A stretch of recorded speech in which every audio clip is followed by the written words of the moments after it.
That is probably the most insane ARPG announcements I have ever seen.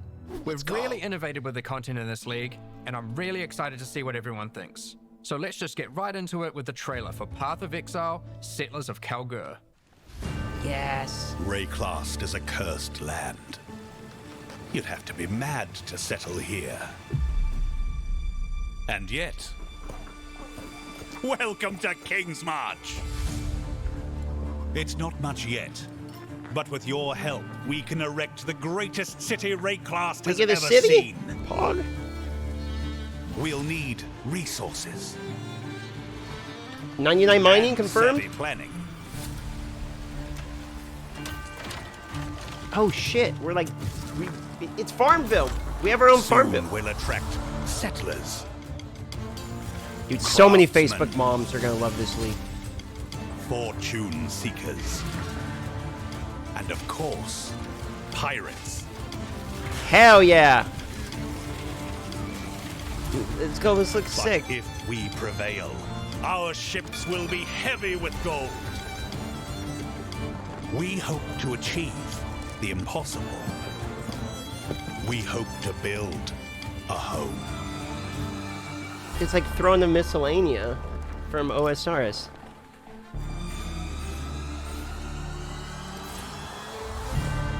Oh my god. Currency exchange? Warden Ascendancy class. Wait, hold on, what? Gladiator rework? Gladiator rework. Massive melee rebalance. Oh my god! In-game improvements? Melee!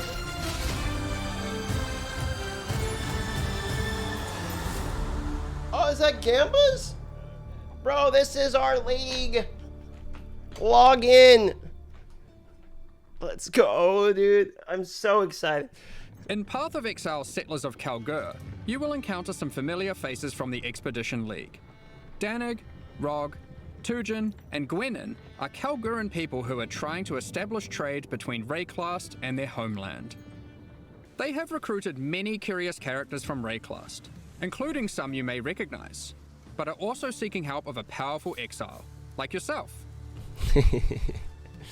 You will first encounter Johan, the King's Hand and Lionized Watch. Up, Johan. He's there recruiting workers, traders, and exiles. Johan, under the command of the King of Kalguur, has been sent here to build a new city called King's March, which intends to become the hub of commerce between Rayclast and Kalguur. Soon, he will bring you to the planned site for King's March, which you'll notice has humble beginnings as just a tavern in a field. But with your help, it won't stay That like house this would for be long. $5 million where I'm from. It takes a lot to build a town. The Kalguurans will ask you to seek out resources that can be used to begin construction. On your adventures, you might find minerals such as crimson iron, which are veins of iron that have been overrun with corruption, Mining league, spawning Pog? dangerous foes when you approach. Or perhaps orichalcum, which you will have to liberate from the demons worshipping it.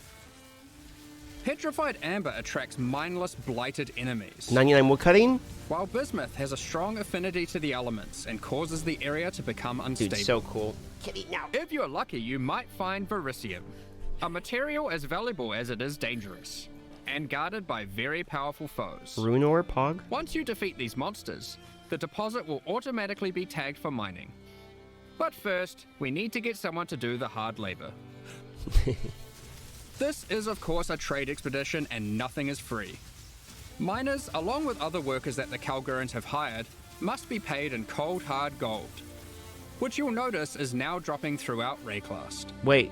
You will have control about who gets hired into your enterprise. Oh, shit. Once you have accumulated some gold, head to the town and talk to the recruiter, Raouf.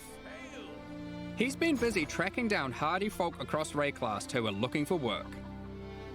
You'll notice each person has their specialties and a wage cost. It'll be up to you to hire and fire as you please. Okay. Over the course of the league, you'll be searching for your perfect employees for each job. Once you have them, you'll have to keep them paid, safe, and alive, which we'll get into later. Here we have a prospect who has a specialty in mining. We'll start with that so we can begin to retrieve some of those resources we were talking about earlier. Let's go find some more and put our miner to use. You straight up like higher we found dudes. a vein of orichalcum ore. It's guarded by dangerous demons worshipping a strange shrine. The shrine buffs the demons, giving them power. But once you defeat them, you can seize that power for yourself. Okay. After that, we can tag the ore, and our mining specialist will get to work. Makes sense to me. Soon, we encounter a few more deposits, each with a different dangerous encounter. After you have tagged the mineral veins, your miners will get to work collecting resources in real time. They might take a while, but will continue whether you are logged in or not. The work can be sped up by hiring more or better miners, and by upgrading the mining station back in Kingsmarch to equip them with advanced pickaxes. Alright, some time has passed and our miners have been able to get the resources back to town. We've also managed to collect some more gold too. We can now upgrade the town and build new structures. There's plenty of options, we just need to decide where to start. I think we'll start with the tavern, the beating heart of Kingsmarch. It can be upgraded instantly to improve the recruiter's prospects. And you can find various important NPCs relaxing. Dude, this is like a whole, like, extra fucking Next, game we'll building. upgrade our mining station. You can upgrade this to improve the efficiency of your miners and allocate our newly hired workers to mining. It is crazy to me they do You all will of this for eventually one need a league. smelter, where you can send your ore to turn into more valuable bars.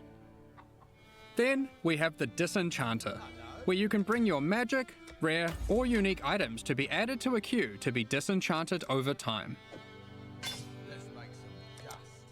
The items will be broken down into thaumaturgic dust, a new resource used for crafting and shipping. A whole new We'll get more into crafting that system later. also, actually And of insane. course, a town needs food. You could invest in farming, where you can select crops to grow and harvest. But don't worry, you won't be manually watering anything. The wonders of delegation. With all these resources piling up, there will be excess that we can spend. Let's talk about rewards in Settlers of Kalguur. Eventually, you can build a harbour and establish shipping routes between a number of different Kalguuran and Karui ports for trade. It is You'll be insane able to to me pile that your acquired resources onto these ships and send them to a port of your choosing, where your traders will haggle for the best deals. Each port will return specific rewards based on what you send them. They accept all types of resources, but will have a preferred type that they'll currently pay more for. And you'll want to get onto this, because eventually you could be bringing in shipments like this. This, What? or even this. The fuck? Oh my god, wait. The vines? The fuck? Today, we're going to trade with Kalguur. What? You'll notice that as we send more resources, this risk meter creeps up. Much like the dangers on the shores of Reclast, there are dangers out at sea. Monsters, pirates, environmental hazards. You'll want to try keep your shipment safe. You can do this by hiring workers that specialize in shipping. The more of them you add to the ship, the less risk there will be. Like this gentleman, who's famous for fending off even the most dangerous of pirates. Now let's get that shipment going, and we'll continue exploring Reclast while we wait for its return. How do you This is the compete with first this? Path of Exile League that experiments with true, real-time mechanics. You can send out shipments, go and have lunch, and come back to your rewards. Many mechanics in the League work this way, so you'll always have some ongoing project or outcome to look forward to. When your shipment has returned, or met its demise, you'll get notified, and at your leisure you can return to the town to collect your rewards. Our shipment returned safely, so let's go see what we got. Ooh, they've sent us a unique item alongside our rewards, perhaps hoping to secure us as a loyal customer for the future. Aside from shipping, the Kalguurans are big on their technology. They have hired Isla, a familiar face from the Heist League. She is an engineer who the Kalguurans have employed for a very exciting purpose. You're not the only one who understands how profitable running maps can be. Once at Endgame, Isla can help you build a series of Kalguuran modified map devices. You can then put a queue of maps into them. If you've hired a few skilled Atlas runners, they will put themselves to work running those maps for you one after another. Look, more delegation. Once again, you'll be notified when the rewards are ready to be collected. You can put lots of maps in the queue, so don't feel obliged to go back there all the time. Dude, this is like actually insane. Be careful, though. What the fuck? The difficulty of the map impacts the risk of your workers perishing. Like what? Try to pick your best workers. What? Or perhaps just ones you don't like. This shit is insane. Consider the dude. difficulty too. Sometimes it's better to just run it yourself. You'll see there are many benefits to having a whole-ass town at your fingertips. Let's talk about crafting services. You should definitely consider building a runesmithing table. This is operated by Danig himself, using powerful Kalguur and blacksmithing arts. He can engrave runic magic onto your weapons using runes. There are many rune types and combinations to choose from, and you can unlock new crafts that can be applied to your weapons as enchantments. Our design intention here is to take powerful effects you would usually only find on unique items, like this modifier, which you might recognize from Doomfletcher's Prism. Danig can apply it to your two-hand maces. There are over 100 different special crafting outcomes, ranging from ones very easily applied to very difficult. What? The rune types can be acquired through trade with Kalguur, or defeating powerful bosses. The Kalguur and tech benefits What the don't fuck? end there. We're also bringing back a formerly overpowered crowd favorite, Recombination. Isla is trying to master this. She just needs you to help her with getting resources. The system isn't as strong as it used to be, but it still allows you to combine two items together, hoping to get the best modifiers of each onto a single item. Dude, there's like 13 new crafting. Like, I don't understand. Between running a town, shipping, and exploring, you'll be collecting a lot of extra gold. It is now the primary resource for two huge new quality of life features that we are putting to test. They do this much shit for Firstly, one season. You can use gold to respec passive points. This is a feature from Path of Exile 2 that we've decided just makes sense to port back. The higher level you are, the more expensive it gets. And the next one is absolutely massive. A currency trade market. The Oh my Kalguurans have God. recruited Faustus, This is gonna another get exploited. NPC from the Heist League. He allows you to asynchronously buy and sell currency and most other stackable items with other players without the nuisance of price fixes and people who never respond. Hey man, All brother. you need to do is select what It's an currency auction. you want, It's a say trading what you market, have, bro. and your ideal ratio. Holy It works shit, kinda bro. like a real-life Log the stock market. fuck in. Faustus will make the trade happen for you, Wait, so they're long as there's actually someone doing a selling on the market. other end for the same rate or less. You'll be able to go Trade back to League, blasting let's monsters fucking while go, trusty bro. Faustus does the dirty work, notifying What you when is your happening? currency is ready for collection. All you need to do is pay him a small amount of gold for his time. Cards on the table. This is an experiment to see if this type of asynchronous trading has a place in future Path of Exile releases. We're very excited to see Dude. how it goes. Mwah. Now, given that Faustus is an expert in black market trade and playing shady this shit deals, he all also week. provides another service. This is all we're offering playing items for the for next gold. like 4 months. The items will generate with random rarity, and on average, the modifiers on them are better than normal. Gambas, bro. This can be a very nice way to get some dude, targeted Gambas. items during the campaign. Gambas, let's For fucking serious go. crafters, it can be a great starting point for making those elusive, specific in-game items. Holy shit, I am which so perhaps unbelievably you could hyped. take to the runesmith afterwards. It's worth noting that you can invite Faustus to your hideout, where he will always be available for respecking, currency exchange, and black market items. As your town grows, it will attract more attention, good and bad. Settlers of Kalguur features 3 endgame bosses that will close in on your operations, wanting a piece of the pie. They might capture and ransom your workers, even your entire ships. You'll have to make some tough decisions. Will you take them on, or pay them off?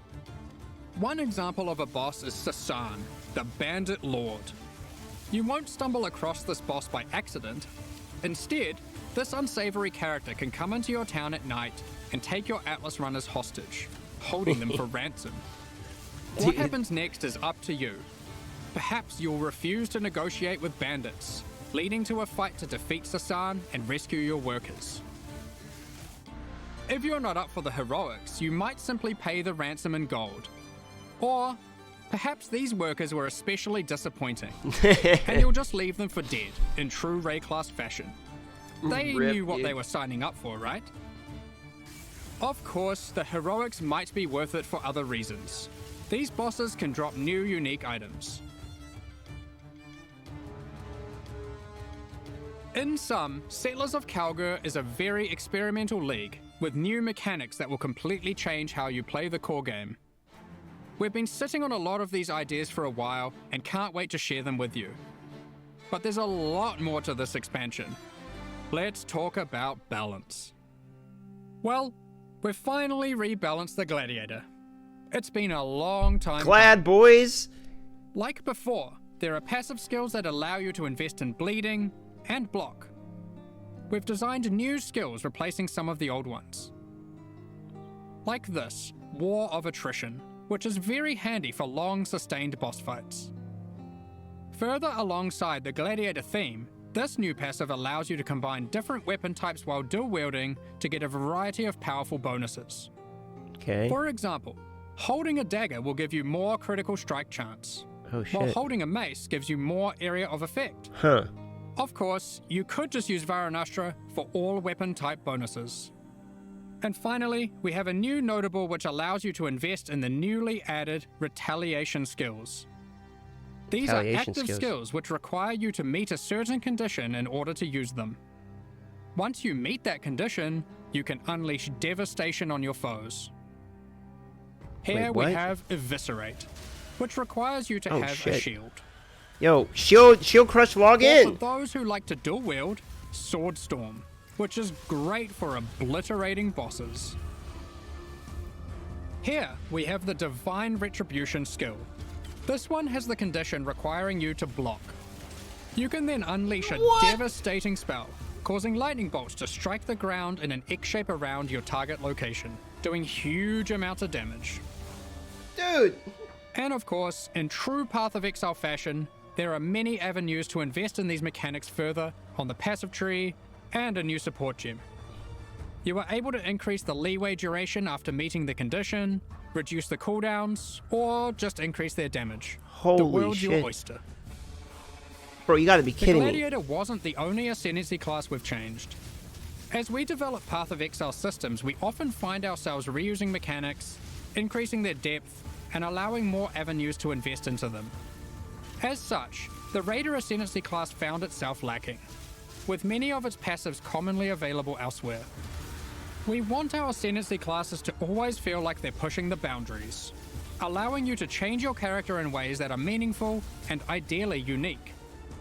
As a result, we've straight up removed the Raider, rest in peace, and we've added a new class in its place, the Warden. The Warden. This class is largely inspired by its predecessor from the Affliction League, with a few changes. The Warden now focuses on elemental attacks, changing the behavior of Shock, enhancing Freeze, and replacing Ignite with Scorch. There's also a skill that allows you to go ballistic with your elemental damage, periodically.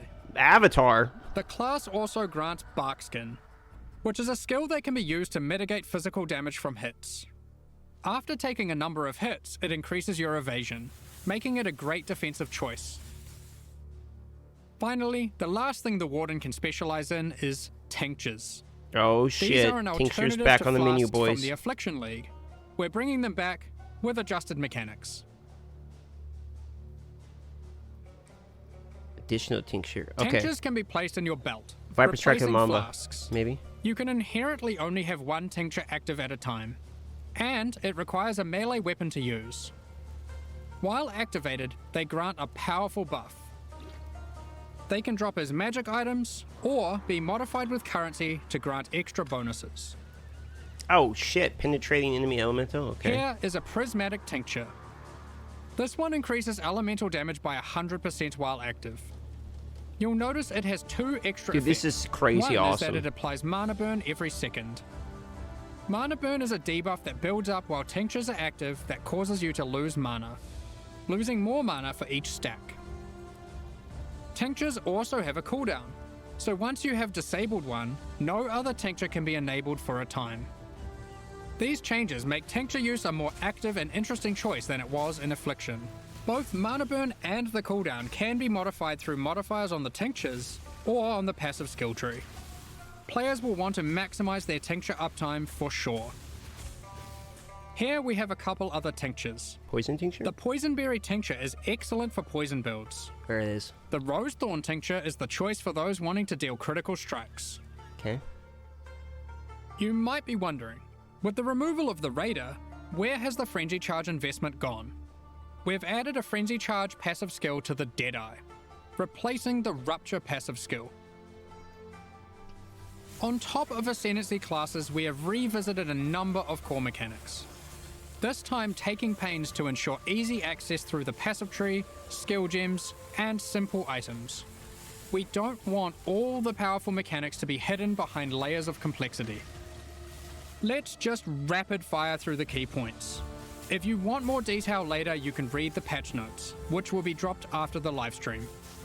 Be sure to let us know what you think. There's a lot of changes, so be prepared for a bit of a shock to the system. I expect it will take several days for the dust to settle on this one. Firstly, we've made some drastic alterations to melee skills. Let me just rip this band-aid off. Melee totem skill gems have been removed. Oh, thank you, God! Thank you, God! We're trying to adopt a philosophy with melee going forward that, unlike other builds, it will be far less oriented around set and forget gameplay.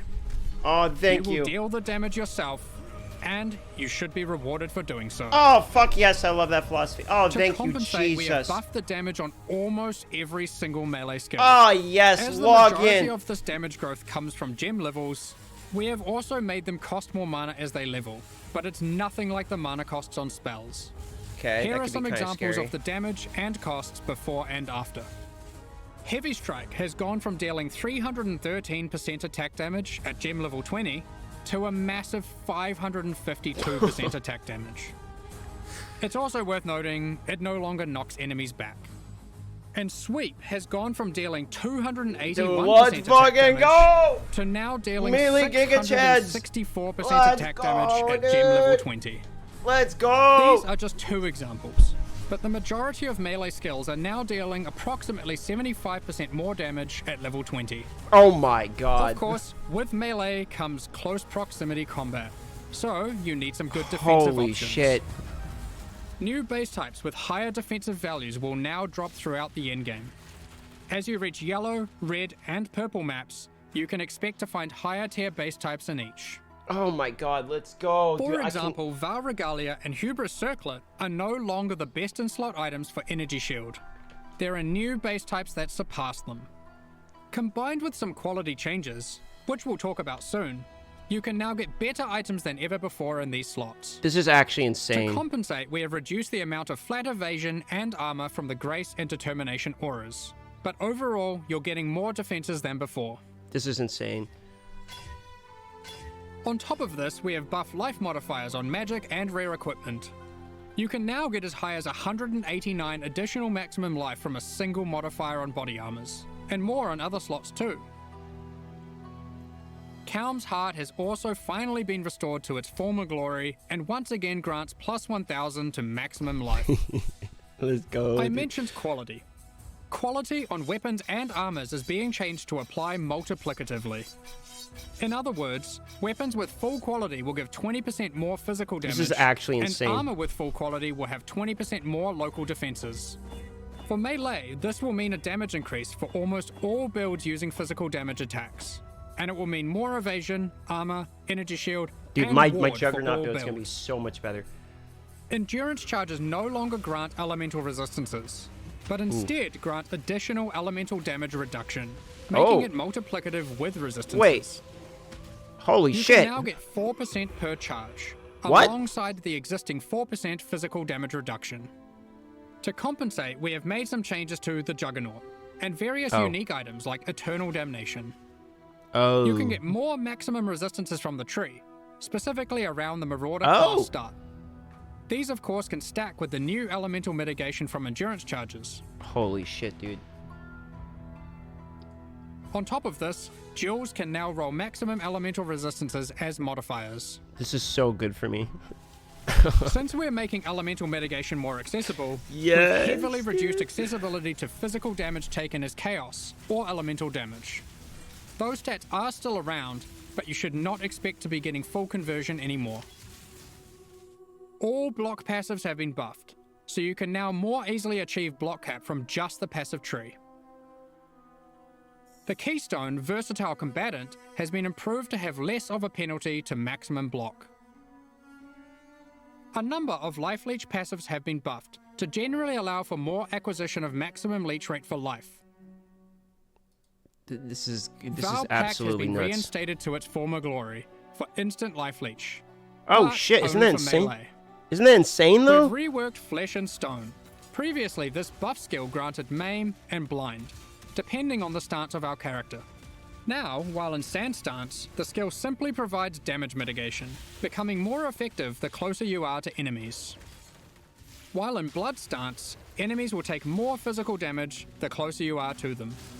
This skill will now greatly favor melee or close range gameplay. Dude, like melee is getting insane buffs. Given we're doing a Kalguuran league, Ward has also received a bit of attention. There are new uniques that grant Ward, and the base restoration of Ward is now faster.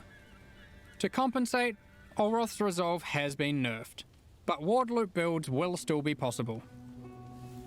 Anyway, that was most of Holy the shit, purely I am defensive so hyped, changes. dude. Now let's look at some of the offensive and utility-based ones. There are more and better ways to deal with mana as an attacker on the southern hemisphere of the passive tree.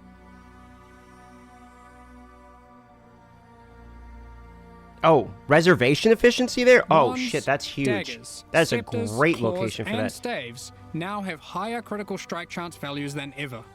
Wands can go as high as 10% without modifiers. Who cares about Sandstorm wands? Visage has been made rarer to compensate, instead of reducing its power.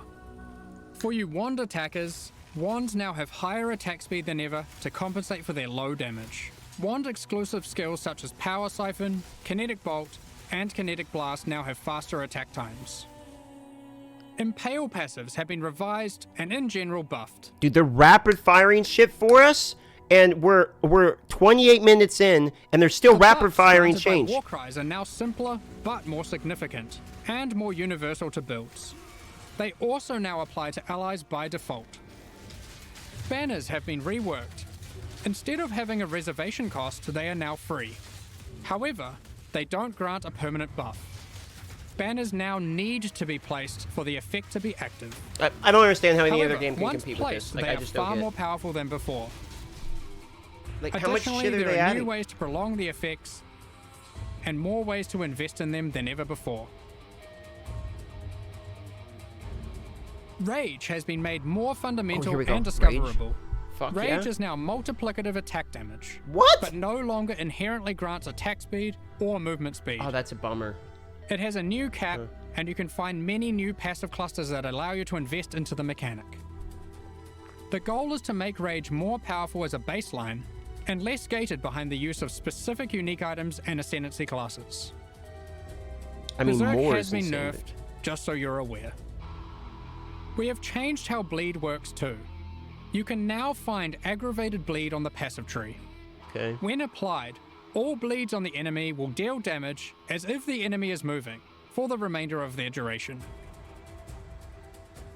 The skill Ensnaring Arrow no longer interacts with bleed, so no more will you have to apply bleeds and swap to a bow. You can now achieve the same result using aggravated bleed passives without the annoyance. Rupture from the Deadeye has been turned into a support gem. We've added the new Overexertion support gem, which highly favors slam builds. Now, it's time to look at a hot topic, Magic Find. In the Settlers of Kalguur expansion, we are going to be removing item quantity bonuses from all character items. This will not affect existing items in standard leagues. Magic Find is intended to be another axis on your gear you can scale once you have achieved the power you want. Okay. With item quantity being only available on unique items, this meant if you wanted to get the most out of it, you had to be playing a very specific build. We still want people to be able to invest into Magic Find, but now only through item rarity. This can be obtained on a number of rare item slots, and by a much larger number of builds. What about Ventor's Gamble, you might ask? Here it is now. This is one of the biggest balance patches we've ever done. I can't promise that existing builds will all be safe.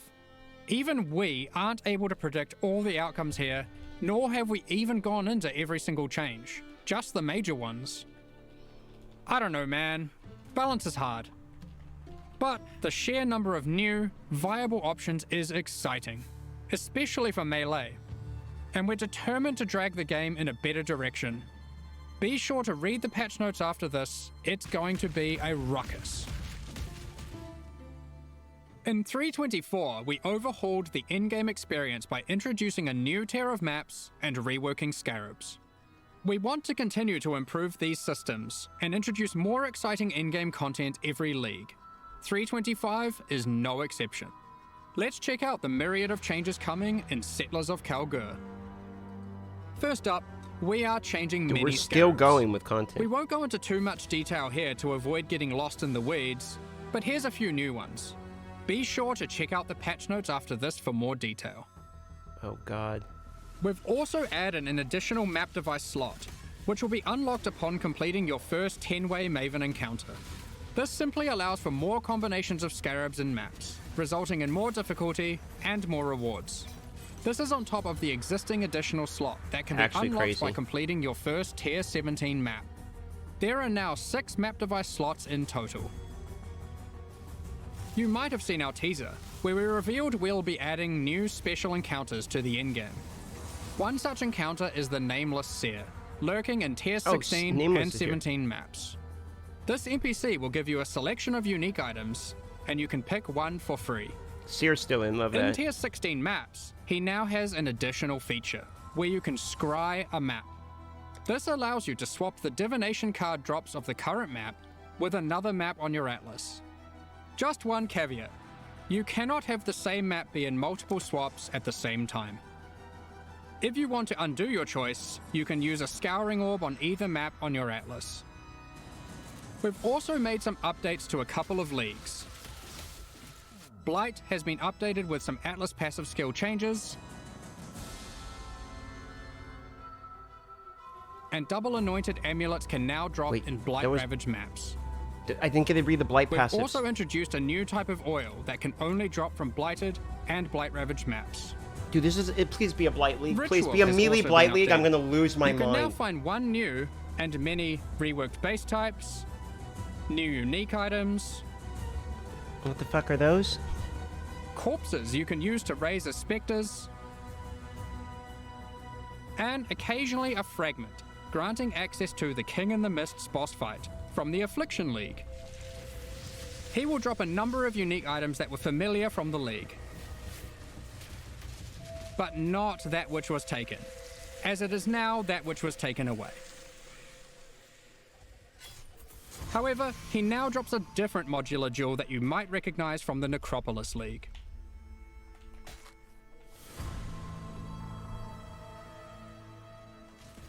In Tier 16 and Tier 17 maps, you can now encounter the Wildwood, also from the Affliction League. In case you missed it, the Wildwood is a mysterious forest fraught with danger. In the darkness, you will find magical wisps yearning for freedom. Upon releasing them, they will empower the monsters in your map, promising more danger but more rewards. You may also find random sentinels on the ground near the start of your maps, from the Sentinel League. They work in a similar way to before. They aren't items, but you can click on them and then they can be activated in that area at any time of your choosing. What are the Sentinels Upon activation, they will buff monsters around you, increasing their difficulty and rewards. And here's one for those who like to live dangerously. You may occasionally find a reflective mist from the Kalandra League. It has 2 outcomes. It could drop a jewelry item with randomly enhanced or inverted modifier values, Wait, negative 56. Or it can give a reflecting mist item, which can be used on an existing piece of jewelry to perform the same action at a Holy time shit, of your there's choosing. so much stuff. Good luck. There's many other small changes to League content. We're removing the first 15 most boring waves of the simulacrum and rebalancing its rewards to improve the chances of finding unique jewels. We're also adding some of the beasts from Einhar's Memory of Harvest Beasts to the core pool. This includes the Black Morrigan. In other news, we've added a set of new chisel types, which can be applied to your maps to get different bonuses.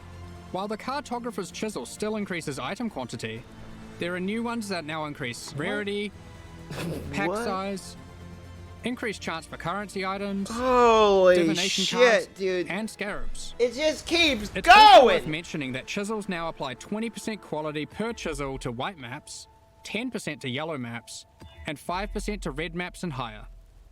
Bro, that you Unique can maps juice still the require fuck full out of these 20 chisels. Also, only one type of chisel can be applied to a map at a time. During 3.24, we made a change to Tier 17 maps that allowed them to be rerolled with Chaos Orbs. We are now expanding the currency types that can be used on them to also include currencies like chisels and Val Orbs.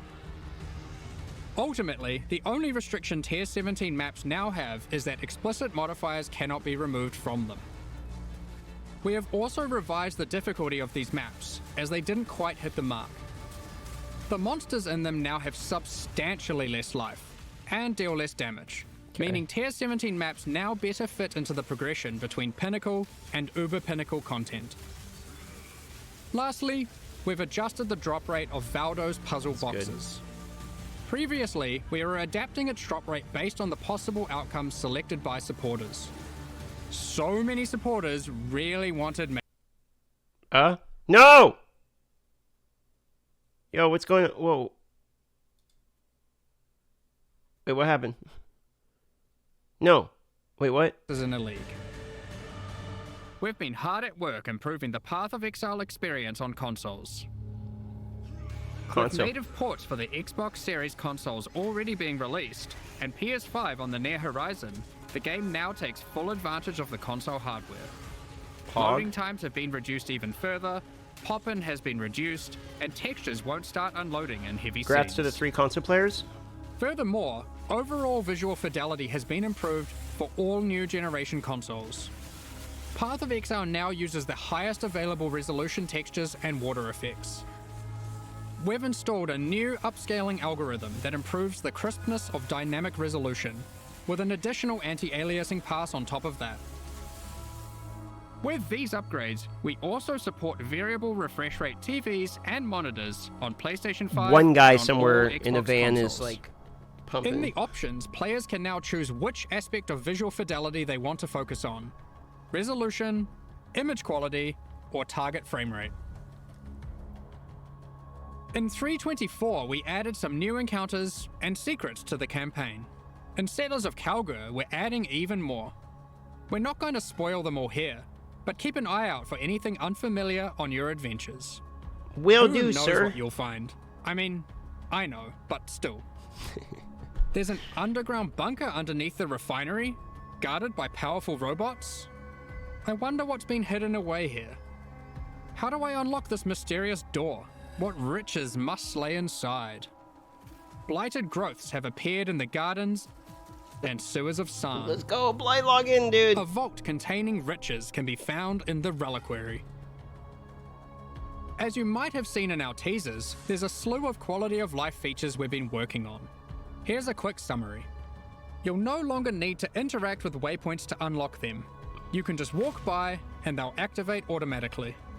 When using keyboard and mouse, you'll be able to pick up items from further away. So much nicer. We're adding static life bars to some bosses.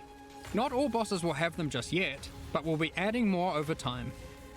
You can now see which divination cards drop in each map by hovering over them on your atlas. When you die, you can now resurrect without having to reactivate all your reservation effects, like auras and heralds. Love that. You can start harvest encounters with just a single action. Love that too. The amount of quality provided by currency items like whetstones is now based on the item level. rather than item rarity. Those currencies now apply a 20% quality to very low level items, with that amount reducing as the item level increases. Next up, we're going to be talking about our new League supporter packs. Today, we're launching 2 new series of supporter packs. I'm the buying. Paladin and Penance packs. I'm gonna have to see them. Take my money. Each tier contains the pack's full face value in points, alongside several exclusive microtransactions. He said the These name. packs are only available for the duration of the Settlers of Kalguur League, and will leave the store forever when it ends. As always, the microtransactions in these packs are purely cosmetic, and do not affect your character's power or progression in any way. The Paladin series of supporter packs contains 6 exclusive microtransactions. Adorn your weapon or shield with the Paladin weapon dorky effect. as fuck in the helmet. The rest looks dope. Make a show of leveling up with the Harpy Flyover level up effect. Dude, is that a Equipping America? The Divine Paladin armor set will periodically cause slain enemies to be consecrated and laid to rest. This set also comes with a matching back attachment. Both the helmet and back attachment have options to display the radiant glow, or not. You pick. The Divine Judgment finisher effect locks onto unique enemies before obliterating Holy them shit, with a laser dude, it's from the Ion heavens. Cannon from Command and Conquer. May your critical hits resonate across Rayclast That's with the hilarious. Cleric Bell back attachment. That's hilarious. Invite your friends to spend a day at the races. Murloc in the races. Vasteri Racecourse hideout. Dude. Add rowers to the track to race them against each other. Oh, we can gamble on fucking races, boys. Or Oh you my can god. just spectate from the sidelines. Gamba, let's go, dude. Oh my god, I fucking love this shit. The Penance Pack series also has 6 exclusive microtransactions. With the Penance back attachment equipped, a repentant soul is chained to your back and lashed with lightning. Ouch. Place none other than the Trial Master in your hideout and have him comment on your chaos. A classic, but far fairer now than in ancient times. And Val crafting attempts. Your luck is over, fool. He even keeps a record of how many Chaos and Val orbs you've used in your hideout during the league, or Dude, across let's all go, leagues. dude. Blood stains your armor the more life you lose when wearing the Acolyte's Penance armor set. That's sick. There's my Juggernaut gear right there. The Zealot's Madness portal effect fragments as you near it. The Cauldron map device boils maps, fragments, and scarabs placed into it, keeping a tally of how many have been thrown into the pot Dude, in that's the current fantastic, league or too. across all leagues. Oh, that's great. The exiled squire pets follow in your footsteps, hyping you up for battles, No sweat for you, boss. providing pessimistic You have a hype commentary, man? The cycle repeats. or voicing their disdain for you to bring you down a peg. About time you kicked the bucket. Oh no, he's gonna be so toxic These when you die packs in are now hardcore. available for purchase on both PC and console. It's gonna be and will so remain so toxic, during bro. Path of Exile, Settlers of Kalguur. Oh, no. Meanwhile, the Solar and Eldritch packs leave the store forever at the launch of Settlers of Kalguur League. So now's your last chance to purchase them. Thank you so much for your ongoing support. Now, we have one more thing to announce before getting into the Q&A. We are soon going to be running a small closed beta test for Path of Exile 2. We have been taking signups for the Path of Exile 2 beta tests over at pathofexile2.com. We will only be selecting a very limited number of people for this first test, but if you want to make sure that you are considered, then head over to the website and register your email address now. Bro, holy shit. 1 to 10 rating on these announcements. That is an absolute insane number of announcements. What, dude? That is probably the most insane ARPG announcements I have ever seen. Like, absolutely crazy, dude.